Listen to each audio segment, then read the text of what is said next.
To some local cricket news now, Melbourne CC face an uphill battle heading into day 2 of the final of the Senior Cup after closing day 1 on 111 for 6 in reply to St. Catherine's CC's first innings total of 171 runs. Batting first, St. Catherine were bowled out for 171 thanks largely to Carlos Brown's 91 runs, while Kevin Lettman chipped in with 27.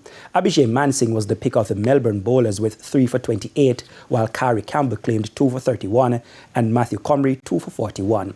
Now, in reply, Melbourne reached 111 for 6 at the close, still trailing by 60 runs. Kimani Wilson has so far top scored with 37, while Abhijay Mansingh is unbeaten on 23. Renaldo Ingram and Kari Campbell each contributed 19 runs. Now, Jeva Royal produced the standout bowling performance of the day, claiming an excellent 5 for 32 to put St. Catherine in a commanding position heading into day 2.